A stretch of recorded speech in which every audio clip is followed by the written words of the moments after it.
Hi, welcome to Everyone Can Jam. This is a place where everyone can learn to play guitar. Please like and subscribe if you find this video helpful.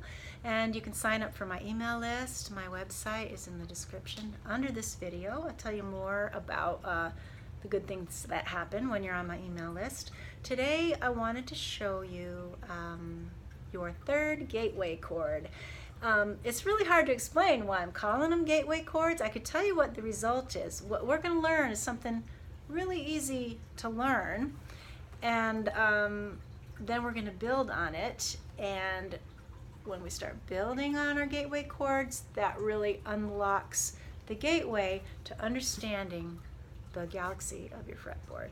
It's all about patterns and relationships. And one of the most important things you can learn is how to spell a chord. A chord is spelled with 3 notes, and learning these chord spellings is not any harder while you're older now. It actually should be pretty easy to learn something like E, G sharp, B. When you were in kindergarten, you learned how to spell cat, dog, run, and I'm suggesting 6 chords. This is the 3rd one. Let me show you how to spell it. If you haven't watched A and D, make sure you watch those too. So there's a PDF that goes with these lessons. Each lesson has a PDF with a chord. We already did A, we already did D, and you get 2 pages. The way you get them is you sign up for my email list, and you'll get a link to my free instruction page. If you ever lose track of that link, just let me know and I can make sure I remind you what it is.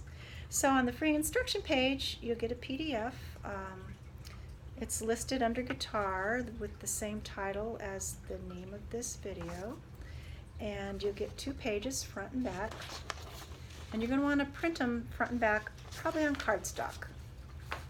Okay, and it just shows you the E shape, which you may already know. This is the most important thing. If you only learn one thing from this lesson, you're going to fold in the middle. How do you spell an E chord? And if you don't know, you flip it over and it tells you E, G sharp, B. If you can, I'm posting one of these lessons each week right now, and if you can review this once a day for a week, I think you'll have it.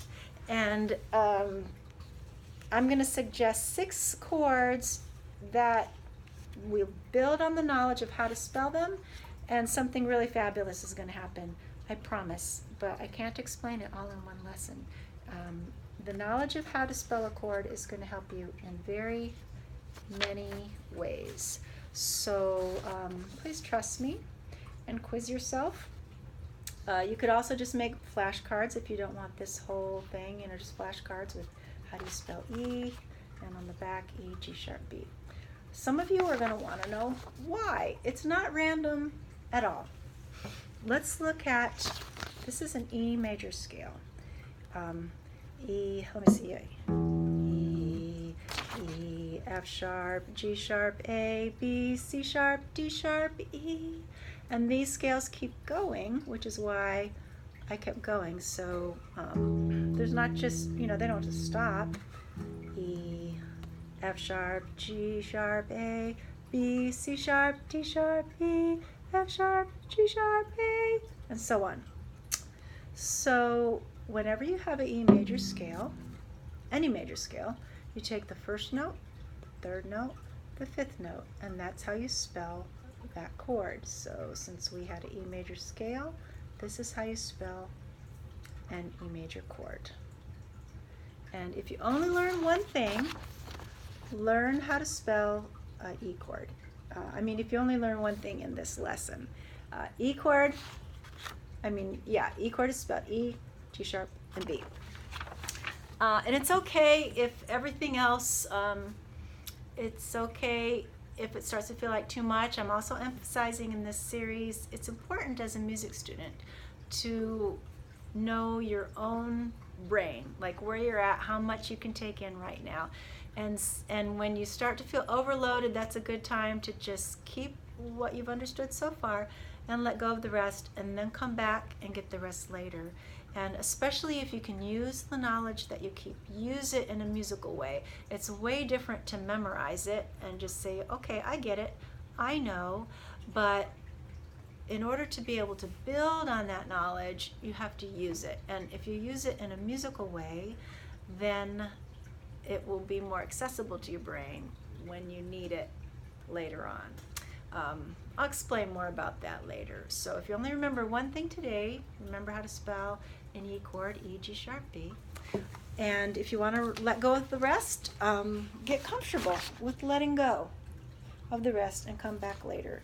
The other thing I wanted to show you is that I wanted to remind you, this is how you spell an E major chord, E, G sharp, B. And this shape that is an E chord, right here we have the open E string is an E. This spot right here is a B. See, that's one of the notes in the E major chord. And this note here is an E. This note here is a G sharp. And then we have the open B and the open E. That is why this particular shape makes an E chord on guitar.